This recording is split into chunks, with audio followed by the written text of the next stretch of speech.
화산섬 제주는 용암 동굴의 보고다.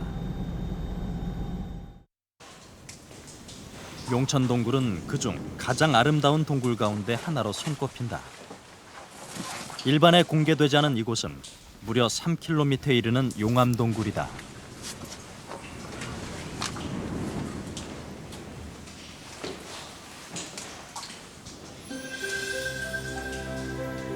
용암으로 만들어진 동굴. 그러나 그 안에는 화려한 탄산염 생성물이 가득하다.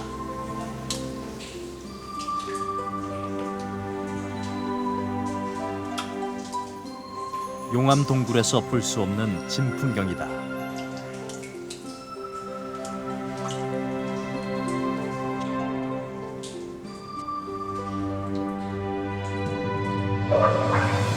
(20만 년) 전 만들어지기 시작한 용천 동굴. 과연 이곳에서 무슨 일이 벌어진 것일까?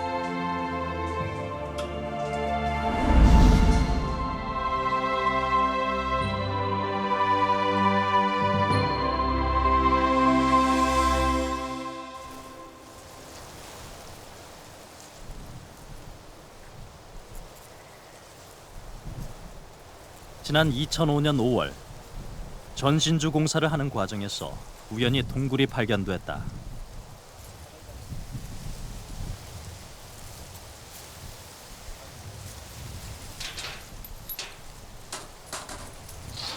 발견된 이후 지금까지 학술조사 외에는 한 번도 공개된 적이 없다.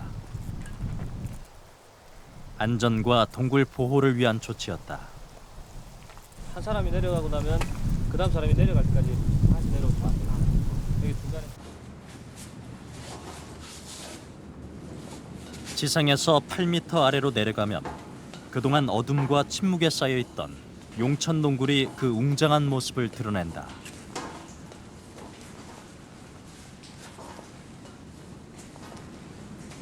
용천 동굴은 국내 최초로 지난 2007년 유네스코 세계 자연유산에 등재된 검은 얼음 용암 동굴계의 대표적인 동굴이다.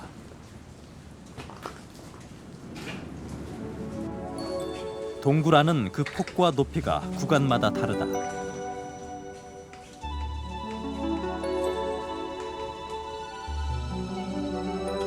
용암이 흘렀던 방향을 따라 동굴은 이어진다.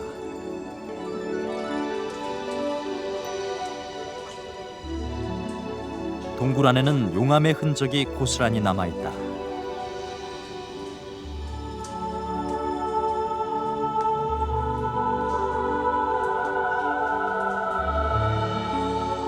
높이가 낮고 좁은 통로에서는 용암이 흐를 때 천장이나 벽 표면이 녹아내려 형성된 용암 종유석이 발견된다. 벽면을 따라 흘러내린 용암은 그 온도와 양에 따라 다양한 크기와 형태로 나타나기도 한다. 바로 용암 유석이다.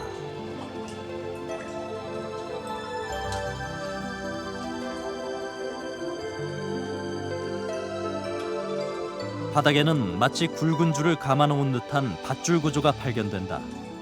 용암의 표면이 식어갈 때 안에 있는 용암의 흐름을 따라 표면이 휘어지면서 만들어진 용암 동굴의 대표적인 특징이다.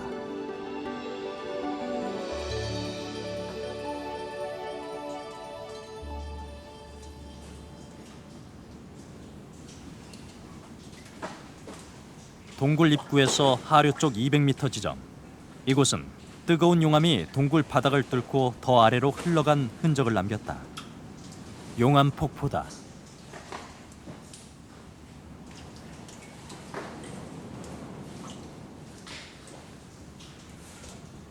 폭포의 깊이는 7m나 된다.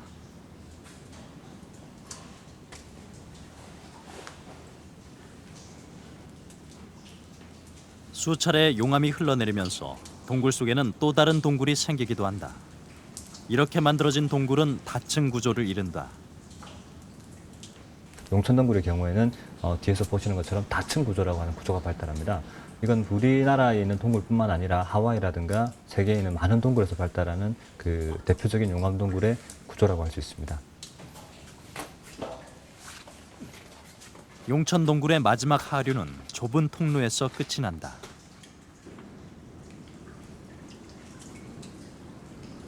걸어서 갈 수 있는 동굴의 끝. 그 앞에 펼쳐지는 것은 동굴 호수다. 여기가 이제 용천동굴의 백미라고 할 수 있는 그 용천동굴 호수입니다.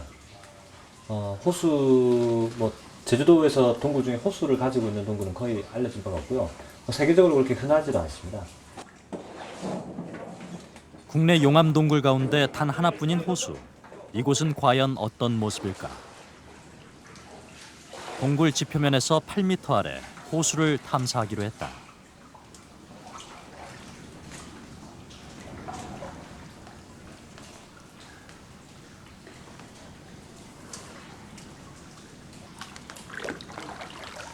바닷물이 일부 유입되지만 민물이 줄을 이루는 호수는 마치 우물 속처럼 맑다. 호수는 동굴을 따라 이어진다.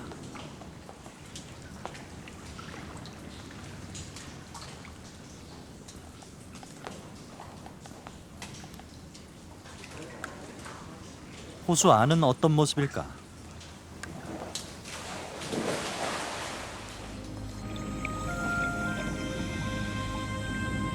호수 안 수중은 동굴의 연장이다. 수중도 육상과 다를 바 없이 용암의 흔적이 곳곳에 남아있다.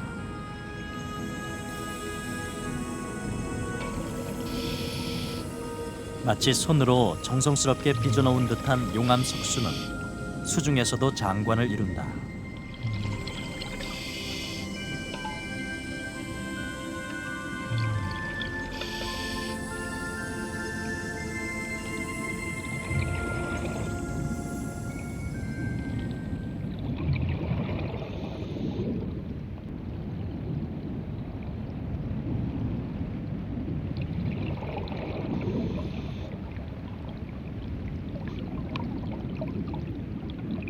호수의 수심은 8에서 13m. 호수안 동굴은 그 깊이와 넓이가 구간마다 다르다. 길이 800m에 이르는 호수는 용천 동굴의 또 다른 얼굴인 것이다.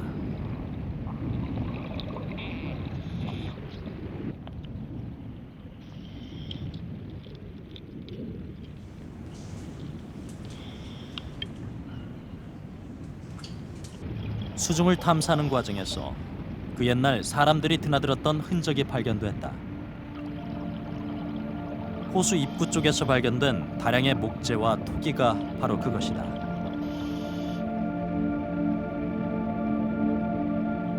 이곳에서 발견된 토기는 무늬를 새긴 도장으로 표면에 무늬를 찍어 만든 일명 인화문 토기다. 이 토기는 8세기 통일신라 시대 유물이다.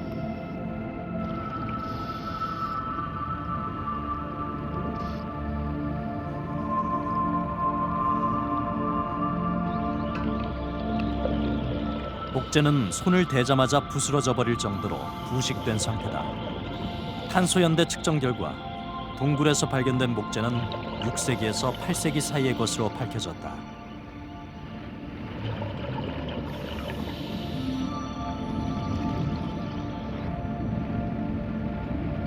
천년이 넘도록 호수에 잠겨 있는 것은 이뿐만이 아니다.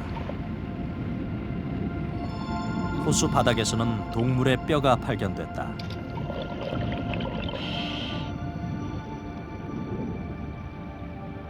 아직 구체적인 종을 밝혀내지 못한 동물 뼈들이 호수 곳곳에서 확인됐다.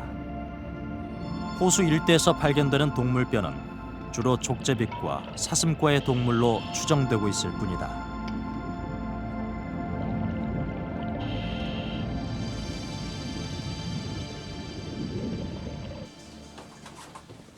동물뼈는 호수 구간 지상부에서도 발견됐다.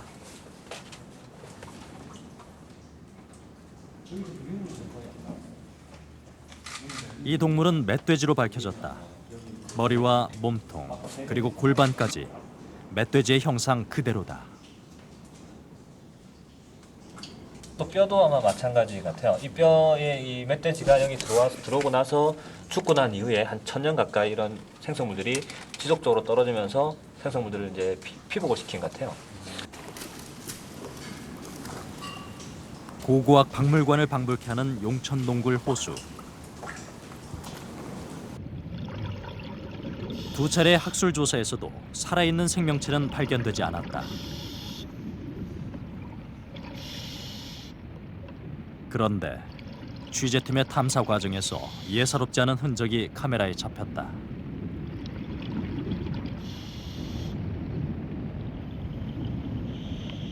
살아있는 생명체가 지나가면서 남긴 흔적이 분명하다.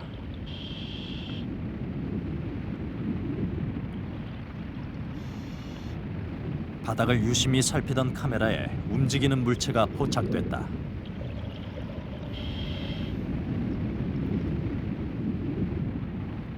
물고기다.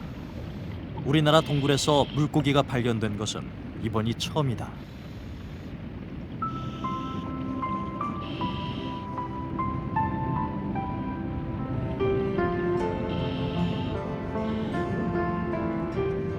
주변에서 또 다른 물고기가 발견됐다. 온몸이 투명하고 눈이 퇴화된 형태의 물고기.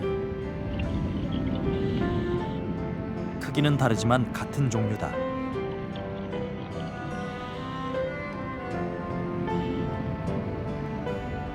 빛이 전혀 들어오지 않는 동굴 안에서 환경 스페셜 탐사팀에 의해 우리나라 최초의 동굴성 어류가 확인된 순간이다.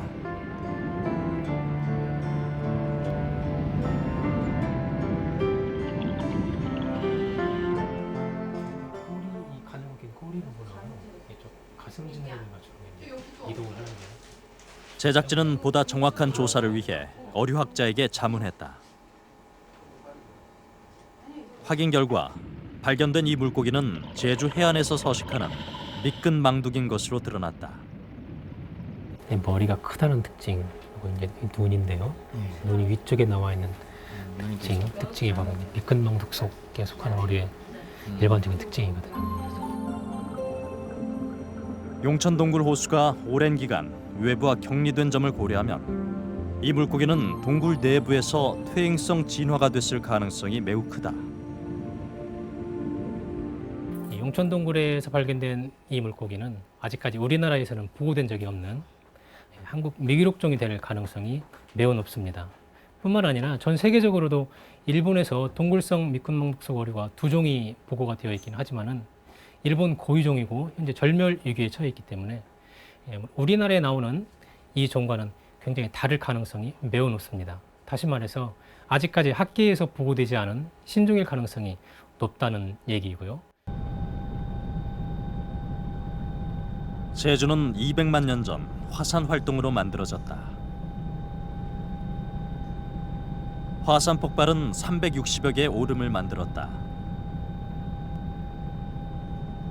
용암의 양이 비교적 적었던 곳은 원통 모양의 분화구형 오름을 만들었고, 용암이 많이 흘렀던 오름은 말발굽형 모양이다.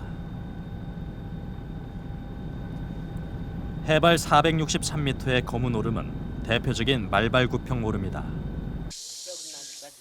검은 오름 용암이 분출됐던 분화구 안은 울창한 숲을 이루고 있다.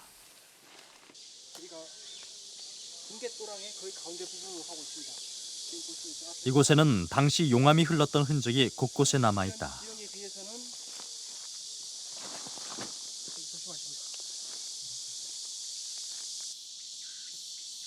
폭 4m, 깊이 8m의 용암 협곡은 용암이 흐르면서 만들어낸 좁은 계곡이다. 화산 폭발 당시 날아온 용암 덩어리도 발견된다. 우리가 보고 있는 것은 화산탄입니다. 화산탄이고 스코리아가 되겠습니다. 화산이 폭발하면서 분출된 액체 상태의 용암 덩어리가 공중에서 식으면서 굳어진 이 화산탄은 지름이 50cm나 되는 대형이다.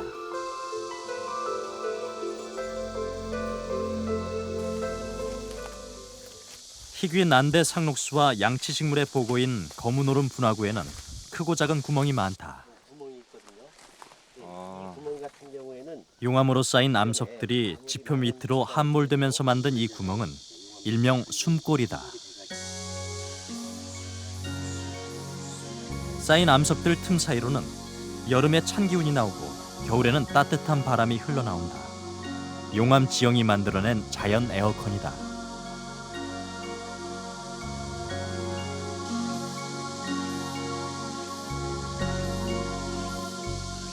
우리가 서 있는 이 지역은 더 낮은 지역이거든요. 지표면보다 더 낮아서 지금 차가운 기온이 이 땅 속에서 이제 올라오는 그러한 풍열이거든요. 30도를 넘는 한낮에도 이곳의 기온은 불과 5.2도. 1년 내내 상록수가 자라는 것도 이 때문이다. 많이 관찰됩니다. 보면.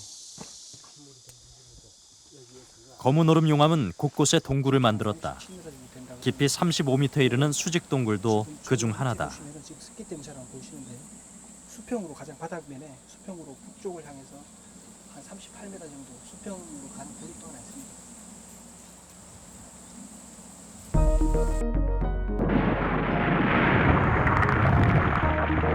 검은 얼음 화산은 약 20-30만 년 전 폭발을 시작했다.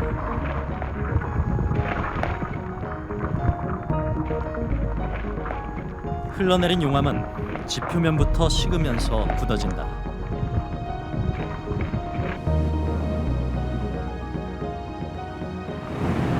땅속의 용암은 식지 않고 흘러내리면서 빈 공간을 형성한다. 그 위로 수차례 용암이 흘러내리면서 동굴의 바닥이 점점 깊어진다. 용암 동굴은 이렇게 해서 만들어진다.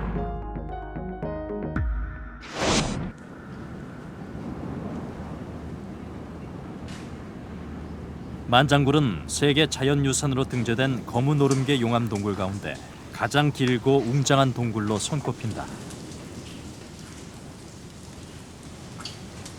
만장굴의 미공개 구간, 이곳에서는 용암교를 볼 수 있다. 용암교는 여러 층으로 발달한 통로의 일부가 무너지면서 동굴 천장이 다리 형태로 남아있는 경우가 대부분이다. 만장굴은 바닥의 밧줄 구조가 가장 발달한 용암 동굴이다. 마치 손으로 빚어놓은 듯한 밧줄의 모양은 탄성을 자아낸다.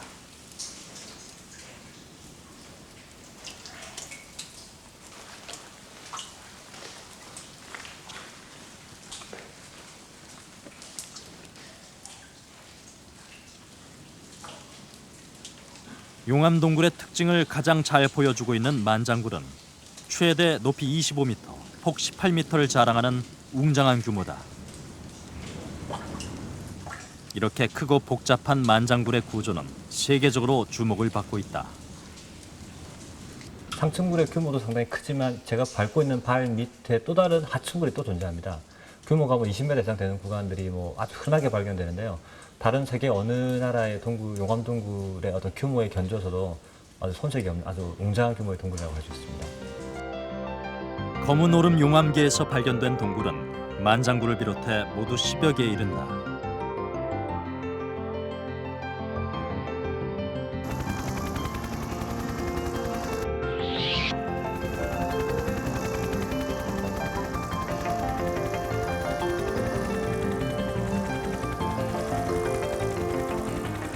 이 가운데 가장 큰 규모를 자랑하는 만장굴의 총 길이는 7.4km. 만장굴은 원래 김녕굴과 연결된 굴이었다.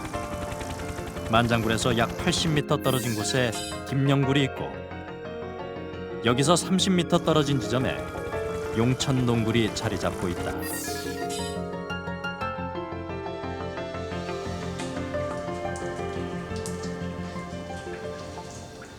용천동굴의 상류 구간은 하류와 전혀 다른 모습이다.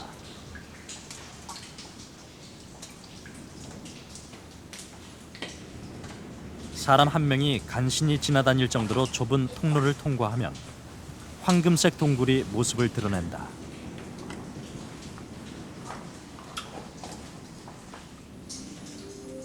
벽면과 천장에는 지름 0.3mm 크기의 가는 종유관이 샹들리에처럼 화려하게 자리 잡고 있다.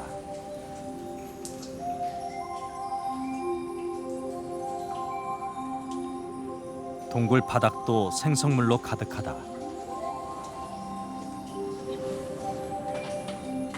안으로 들어갈수록 생성물은 더 화려해진다.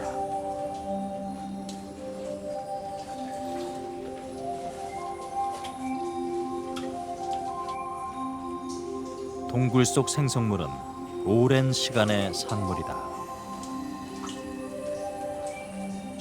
이게 이제 종유석이랑 지금 이제 석순이 붙어가지고 이제 저게 이제 석주가 되는 거죠. 이제 저 자라는 속도를 저희가 이제 2년 전에 용천동굴 학술을 해서 조사를 했었는데요. 자라는 속도가 1년에 0.03mm 정도 자란답니다.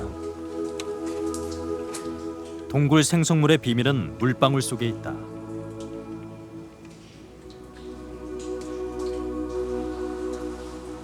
동굴 속으로 유입된 물 속에 있는 탄산염 성분이 용암동굴을 석회동굴과 같은 모습으로 바꿔 놓았다.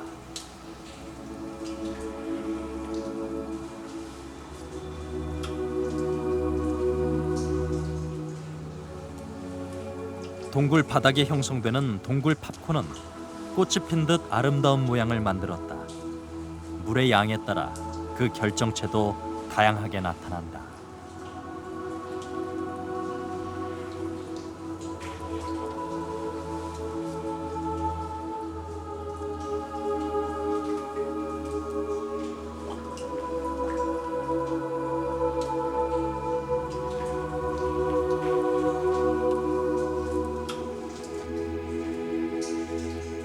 동굴 팝콘은 동굴 속 꽃밭이다.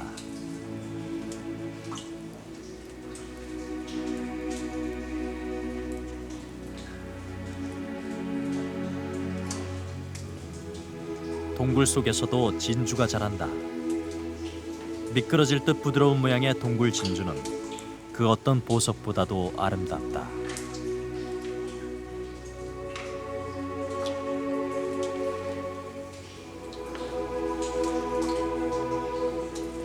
물이 함유하고 있는 성분에 따라 생성물의 색깔도 조금씩 달라진다.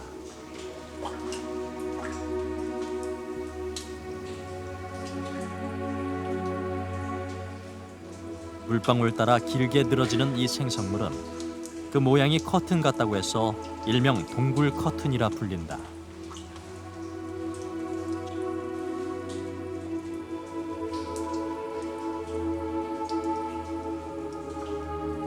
동굴 커튼은 물방울이 흘러내리는 곳에서 잘 자란다.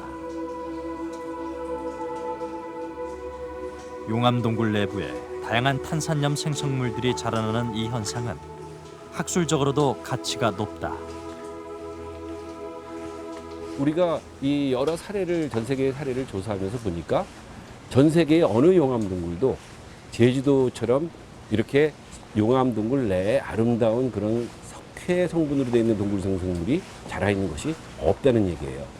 근데 용천동굴은 이러한 아름다운 석회 성분의 동굴 생성물이 그냥 있는 게 아니라 그 분포나 규모가 너무 동굴을 아름답게 장식을 하고 있어서 그게 이제 전 세계적으로 뛰어난 가치가 있다고 얘기를 할 수가 있죠. 용천동굴 최상류로 가는 길은 통로가 좁은 난코스다.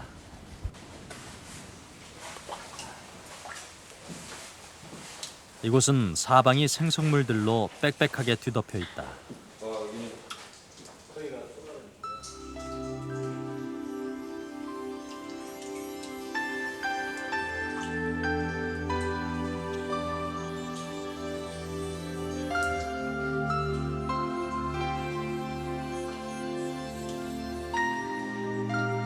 굵은 석순에서는 세월의 깊이가 느껴진다. 특이한 형태의 생성물은 신비롭기만 하다.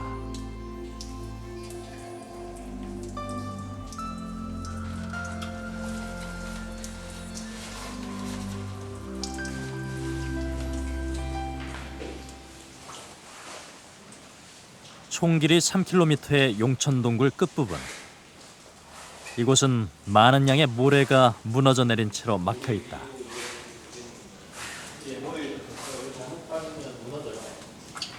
이게 이제 용천동굴의 끝이고요. 여기를 지나서 여기가 지표가 되게 가깝습니다. 동굴 천장이 무너져가지고 모래가 지금 유입돼가지고요. 쭉 마지막 이 동굴 이제 입구를 덮은 것 같은데 이게 뭐 자연적인지 인공적으로 이제 모래가 유입된 건지 아직 뭐 밝혀진 바가 없고요. 동굴 안에서 발견된 모래는 입자가 고운 하얀 모래다. 이 모래는 막힌 동굴과 어떤 관련이 있을까?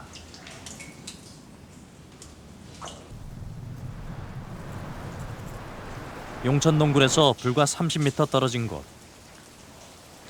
이곳에 또 하나의 동굴이 있다.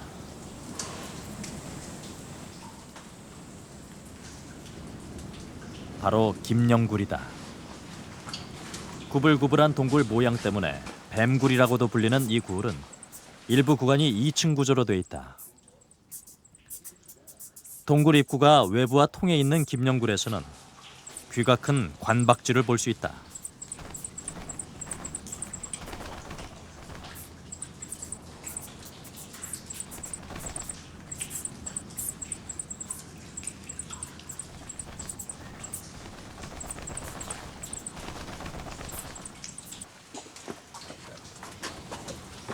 동굴 안쪽으로 들어가면 바닥이 모래로 뒤덮여 있다.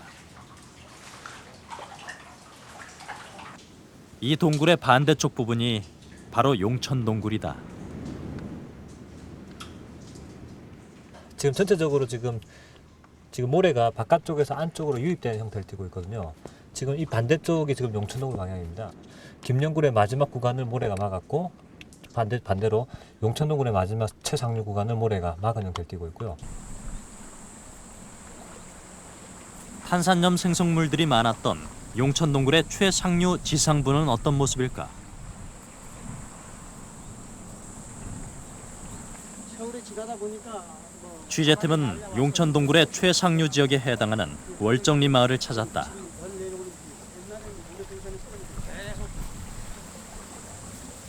이 일대는 예로부터 모래가 많은 땅이었다. 제가 어렸을 때 할아버지한테 물어봤어요. 왜 우리 마을은 모래가 많은가? 그랬더니 할아버지가 하시는 말씀이 아침에 자고 일어나 보면 큰 동산이 하나씩 생기더라. 그렇게 얘기를 하시더라고요, 할아버지가. 그래서 이 모래가 많이도 불려오는구나 이렇게 생각했고, 그게 어디서 감속하니까 김영 해수욕장에서 계절풍을 타고 불어오는 바람에 의해서 몰려온 거다. 그렇게 들었어요.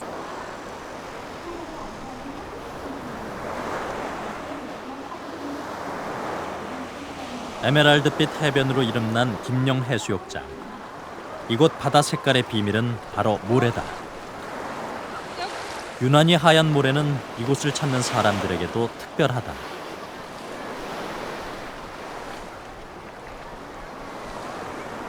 모래 입자가 곱고 또 색이 밝아서 아이들이 놀기에 좋고요. 바다 빛깔도 모래가 밝아서 그런지 좀 더 다른 데보다 에메랄드 빛이라고 하나? 그런 하늘색 빛이 더 많이 나서 보기에도 더 예쁜 것 같아요. 이곳의 모래는 물과 만나 뜻하지 않은 풍경을 연출한다. 처마 끝에 달린 종유석이 바로 그것이다.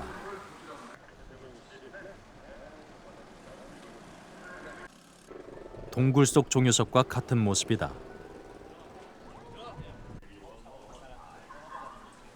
처마 끝에서 떨어진 물방울 덕분에 바닥에는 석순이 자라던 흔적도 발견된다. 지금 이제 천장에 지금 매달려가지고 물이 툭툭 떨어지는데요. 지금 이제 저 용암동굴 내에 지금 석회 생성물 있지 않습니까? 그거 되게 유사한 특징을 가지고 있어요. 지금도 물이 떨어지고 있는 거 보면 만들어지고 있다는 거고요. 지금 이제 김영 해수욕장 바로 앞에 있기 때문에 아마 사고에서 날려온 모래들이 이제 지붕에 쌓였다가 이제 물이라든가 이런 것들에 녹아가지고 생성물을 만드는 것 같아요. 김영 해변에 하얀 모래가 생성된 것은 지금으로부터 4, 5천 년 전. 이 모래에는 어떤 성분이 들어있을까?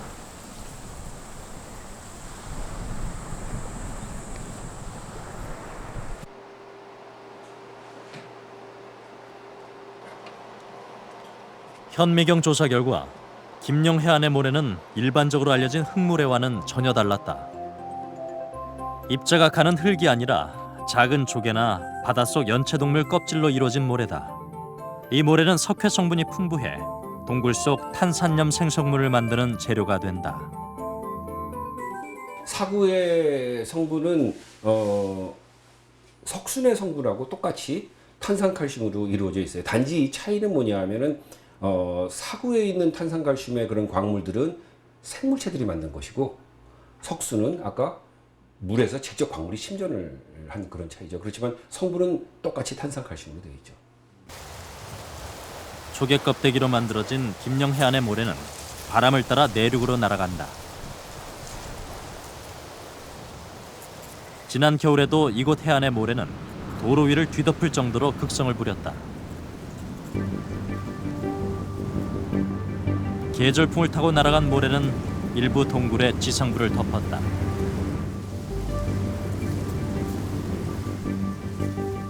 땅 위에 덮인 모래는 지하 동굴에 영향을 준다.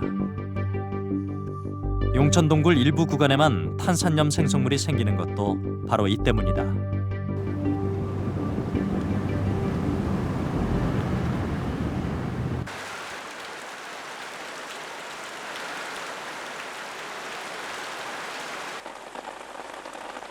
지상에 비가 내리면 지표와 가까운 동굴 안에도 빗물이 스며든다.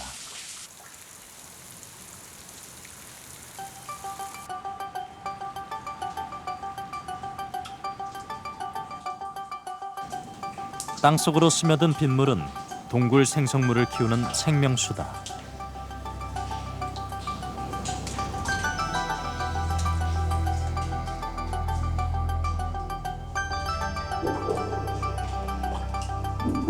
물방울 속에 들어있는 미세한 양의 탄산칼슘은 동굴 생성물을 만든다.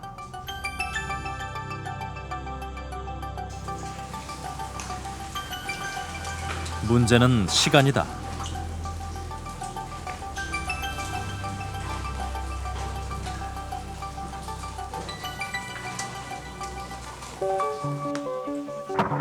동굴 진주는 동굴 속 연못에서 생성된다.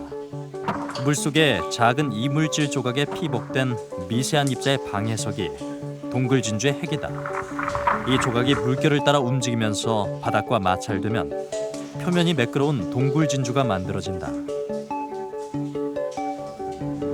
동굴 천장에 생기는 동굴 커튼은 물방울이 벽면을 타고 흐르는 곳에서 생성된다.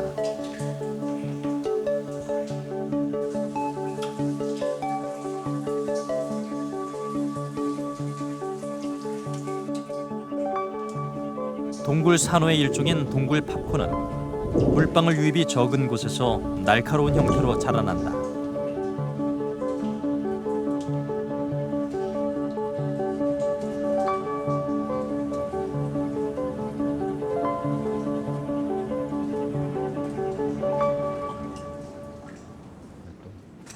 무늬들이 많고 여기 또 빗장 무늬. 용천 동굴에는 사람의 흔적도 발견된다. 벽면에서 사람이 써놓은 것으로 보이는 글자 모양 무늬를 확인할 수 있다.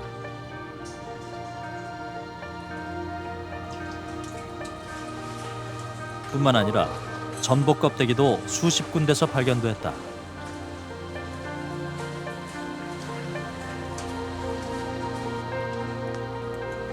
불을 피운 흔적은 물론 숯집 바닥에 떨어져 탄산염 생성물에 뒤덮인 경우도 눈에 띈다.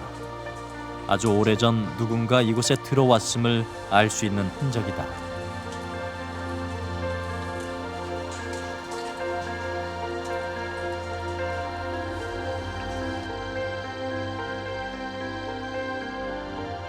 지난해 용천 동굴 내부의 고고 유물 조사 결과 모두 22점의 토기가 발견됐다. 단일 유적지에서 22점이 출토된 것은 제주도에서 처음이었다.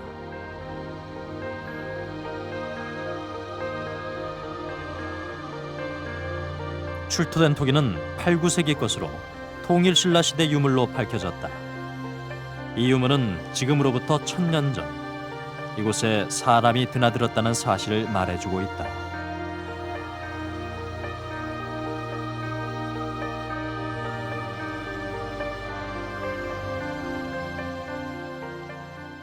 이 동굴이 인간 생활에 있어서 어떠한 그 공감적인 기능을 했는지 이를 이런 고고 유물의 수습 조사를 통해서 고고학적이고 역사학적인 측면에서 그 가치가 함께 조명이 되면은 세계 자연유산으로서의 어떤 용천 동굴 가치가 더욱 높아지지 않을까 이렇게 기대가 되고 있습니다.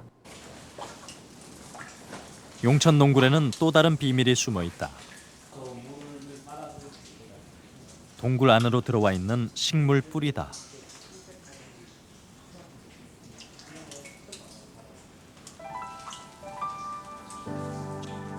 동굴 천장에 바위 틈을 타고 땅속으로 들어온 식물 뿌리는 동굴 속에서 성장한다.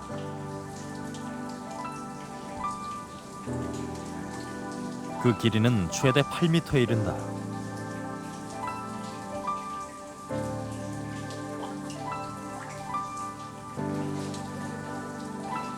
동굴 안으로 들어온 뿌리는 물속에 탄산염이 피복되면서 새로운 모습으로 변한다. 식물 뿌리와 탄산칼슘이 들어있는 물방울, 그리고 동굴 속 시간은 식물을 광물로 바꿔놓는다.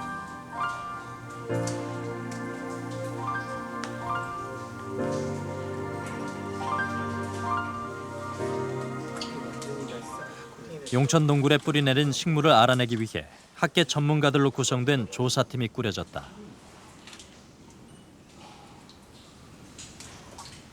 정말 경이로운 것 같아요. 그래서 오랜 세월 동안 뿌리가 내려오고 거기에 뿌리가 죽은 다음에 탄산염이 침적이 되고 다시 뿌리가 내려오고 하면서 이런 멋있는 그런 구조가 이루어진 것 같아요. 동굴 위쪽 지상부에 있는 나무 뿌리는 자라면서 그 일부가 동굴 속까지 내려온다. 나무 뿌리는 동굴 속으로 유입되는 탄산칼슘 성분을 만나면서 서서히 그 모습이 변해간다.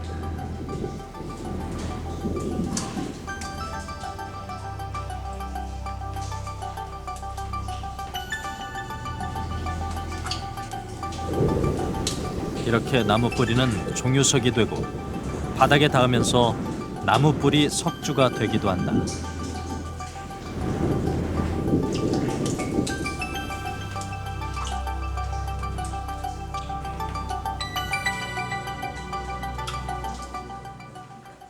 그렇다면 동굴 안으로 들어온 뿌리는 어떤 나무일까?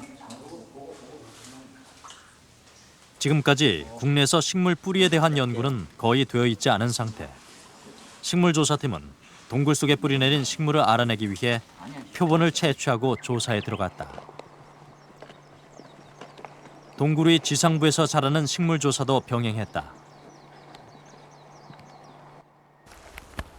동굴 속 뿌리와 지상부 식물의 연관 관계를 찾아내기 위해서였다.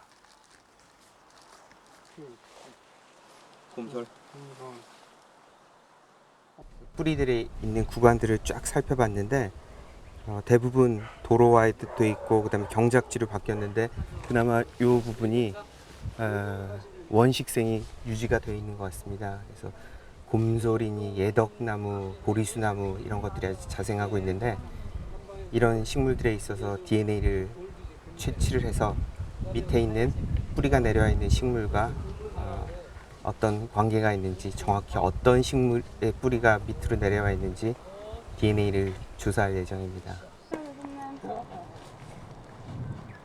동굴 속 나무 뿌리가 자라는 지점의 지상부에서 표본 채취가 이루어졌다.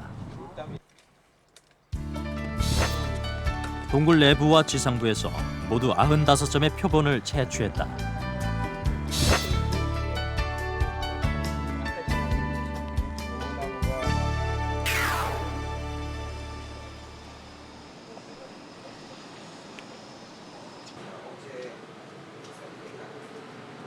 김상태 교수는 채취한 표본마다 DNA 조사를 했다. 건조된 표본은 영하 196도의 액체 질소를 넣어 순간적으로 얼게 한 다음 분말 형태로 만든다.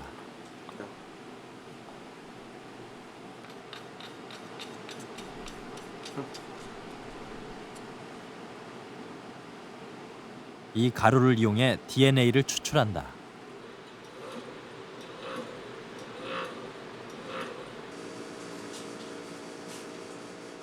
채집한 식물 표본은 모두 이런 방식으로 DNA를 추출해낸다. 최첨단 기술을 이용한 DNA 바코딩 기법으로 동굴 속 뿌리와 지상부 식물의 염기 서열을 비교한다. 이렇게 조사한 결과 마침내 일치하는 종을 찾아내는 데 성공했다. 몇몇 안 되는 샘플을 조사했음에도 불구하고 이 보리수나무가 동굴로 침투한다는 것을 이제 DNA 기법에 의해서 확인을 할 수 있었습니다. 이 식물들이 어떤 식물인지를 밝히는 것은 이 동굴의 전반적인 동굴 생성에 대한 이해와 그리고 또 동굴 보존에 대한 대책을 수립하는 데 있어서 굉장히 중요한 파트라고 생각을 합니다. 동굴 속까지 뿌리를 내린 보리수는 제주에서 흔히 볼 수 있는 낙엽 관목이다. 잎에 은백색의 털이 있고 보통 3m 정도 키가 자란다.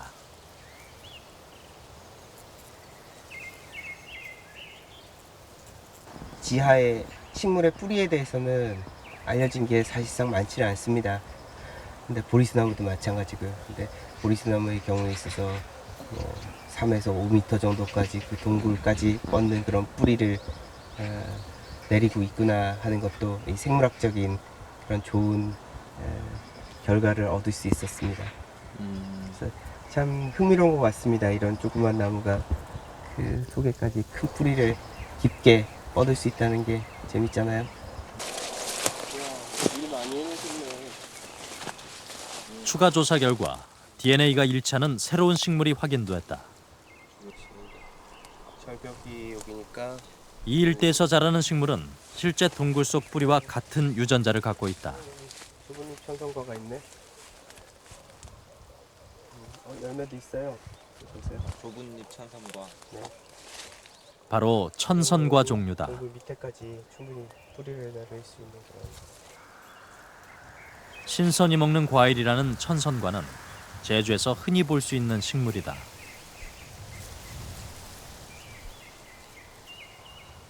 상류 한몰 지역에 있던 그 한몰 지역의 위로 뿌리를 내린 그 식물들과 이제 일치할 가능성이 높죠. 식물 뿌리가 만들어낸 종유석은 용천 동굴에서 불과 1.5km 떨어진 당첨을 동굴에서도 발견된다. 이곳은 지난 1994년 밭을 갈다 발견된 동굴이다.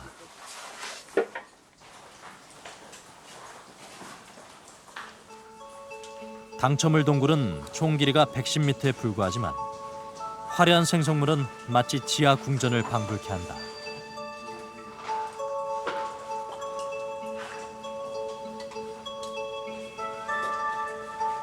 동굴 안으로 들어온 식물 뿌리를 감싸며 만들어진 석주는 다른 나라에도 그 유래가 드물어 세계적인 주목을 받고 있다.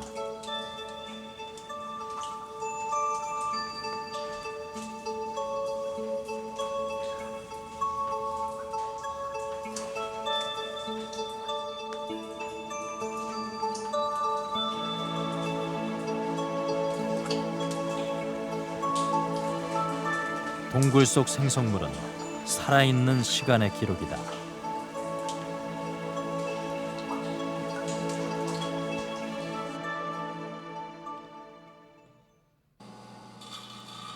동굴 종유석 연구를 위해 동굴 속에서 채취한 부서진 표본으로 단면 조사를 했다. 그 결과 흥미로운 사실이 드러났다.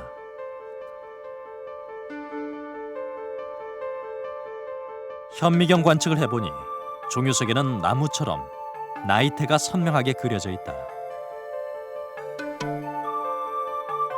가장 큰 특징으로는 나무의 나이테가 형성되듯이 동심원상으로 형성되어 있는 게 가장 흥미로운 사실이고요. 그런 걸로 봐서 그 동심원상의 개수를 가지고 생성 시기가 언제였는지, 몇 년 지났는지, 어떤 환경에서 과연 생성이 됐는지를 판단할 수 있는 중요한 자료라고 생각을 합니다. 용천 동굴에서 채취한 석순의 단면을 조사한 결과도 마찬가지다. 동굴연구소 우경식 박사는 석순의 나이테가 기후와 깊은 관계가 있다고 주장한다.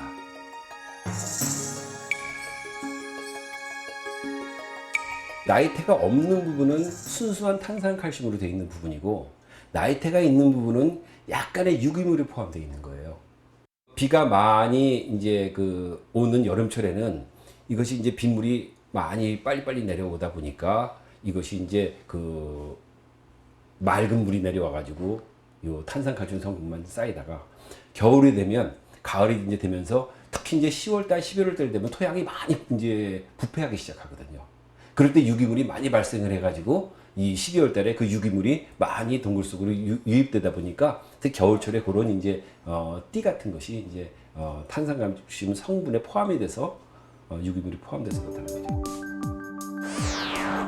해마다 하나의 나이테가 생긴다고 할 때 이 나이테의 간격은 강우량의 차이를 나타내기 때문에 기후 변화를 알 수 있는 척도가 된다는 주장이다. 용천동굴 생성물이 고기후의 비밀을 푸는 열쇠라고 주장하는 이유도 바로 이 때문이다.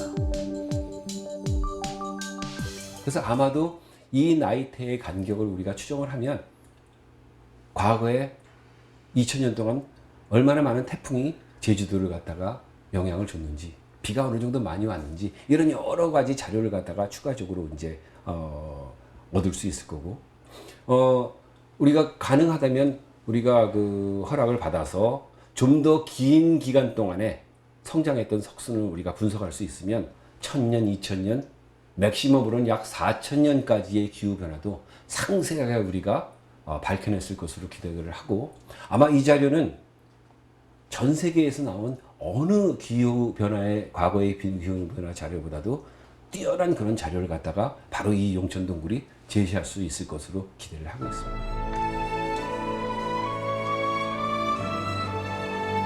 (20만 년) 전 화산 활동으로 만들어진 용천동굴.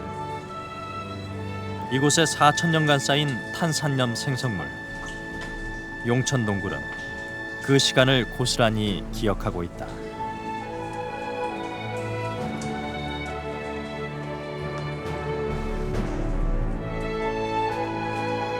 대자연의 신비와 경이가 살아 숨쉬는 곳.